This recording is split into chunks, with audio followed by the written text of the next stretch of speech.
Boa tarde, meu nome é Juliane Brinhova Lotec, sou professora do IFSC, Instituto Federal de Santa Catarina, e estou cursando doutorado no programa de pós-graduação da UDESC, chamado Planejamento Territorial e Desenvolvimento Socioambiental PPG-Plan. Esse trabalho é parte da minha pesquisa de doutorado e apresento hoje a cartografia social em uma comunidade quilombola em Garopaba, Santa Catarina. Aqui nesse mapa, então, nós temos o município de Garopaba, onde está localizado, dentro do estado de Santa Catarina, Brasil, e o ponto, então, que está ali no meio do município em vermelho é o quilombo Morro do Fortunato, que é uma comunidade reconhecida pelo Instituto Palmares e espera a demarcação pelo INCRA, né? Eles hoje estão com 58 famílias vivendo no quilombo do Morro do Fortunato. Aqui os objetivos deste trabalho, que é mostrar a formação socioespacial quilombola como resultado de um tempo pretérito que moldou um grupo comunitário. Também evidenciar a metodologia adotada nessa pesquisa de doutorado, que é a pesquisação, onde a cartografia social se junta com outras práticas metodológicas que vão agregando o fazer à teoria e a teoria à prática. Também evidenciar, com os mapas criados junto com a comunidade, as multiterritorialidades quilombolas e suas redes territoriais.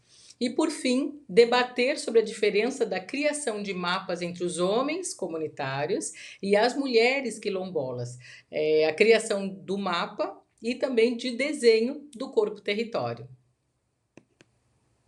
Aqui então temos a vista de quem está no alto da comunidade, numa das extremas, né, das poligonais do território quilombola.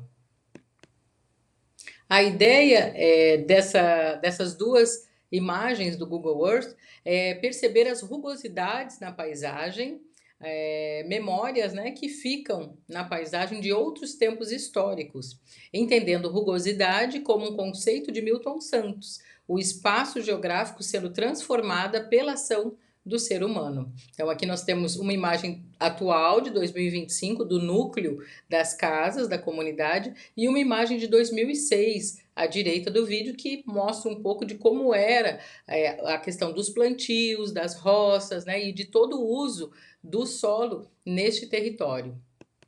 Aqui a metodologia utilizada nas oficinas de cartografia. Então, os mapas foram produzidos com as lideranças comunitárias, na sua maioria homens. Algumas questões históricas foram feitas para suscitar a memória e gerar os pontos nos mapas. E com as mulheres, a metodologia foi o desenho do corpo-território. Foram, então, realizadas 5 oficinas no seu total. Aqui nós temos algumas imagens que foram realizadas nas oficinas de cartografia com as lideranças comunitárias. E aqui nós temos então os registros com as mulheres e os desenhos dos seus corpos território, numa abordagem muito trabalhada pelas mulheres indígenas da América Central e cujo seu expoente teórico é Quijano.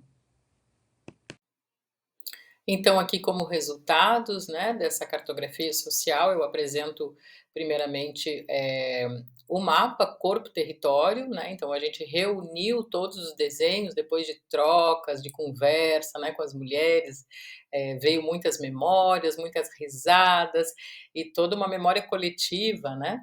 E aqui, então, a gente desenhou um único corpo com todas as informações que elas foram trazendo, né? Então, desde a paisagem, né, que está ali colocada perto do coração, a família, né, a ancestralidade, né, relativa também à questão familiar, a igreja, mais para baixo o engenho.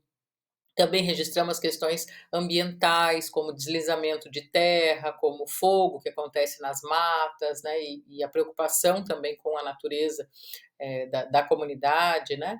Também registramos as frutas, né, que foi muito falado, toda a questão da agricultura, de ajudar os pais na roça desde pequena, de catar gravetos e fazer todo, né, a questão da limpeza das casas com vassouras, né, feitas também com plantas ali, colhidas, né, na região, perto dos lugares, dos cultivos, da fonte de lavar as roupas, então ali aquela água que escorre pelas mãos, simbolizando as cachoeiras, as nascentes, mas também todo o trabalho, né, de muitas mulheres, de toda uma lida no dia a dia.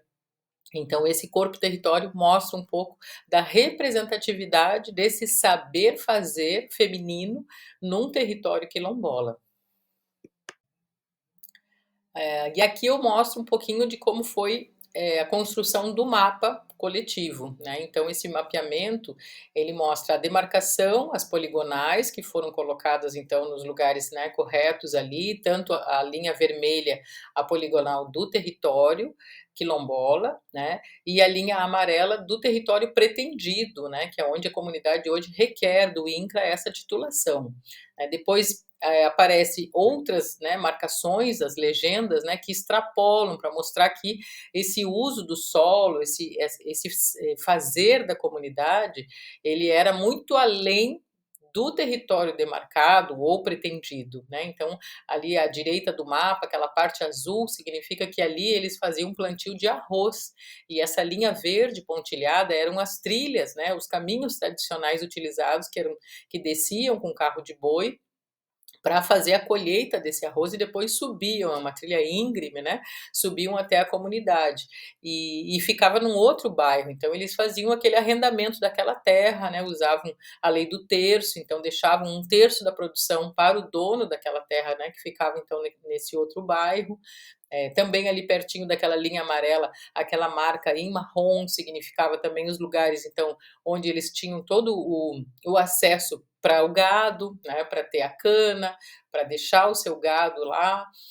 Também ali aparecem os plantios de milho, de feijão, de mandioca, de amendoim, o bananal. Então muitas memórias vieram do tempo, né, do quando eles ainda estavam trabalhando apenas na terra, né, tirando também madeira. Então a gente, conversou muito sobre essa formação socioeconômica quilombola. E aqui então estão esses resultados, né, e isso tudo vai ser incorporado depois no relatório técnico, né, no laudo, para ser colocado então dentro de todo o processo de demarcação do território quilombola Morro do Fortunato.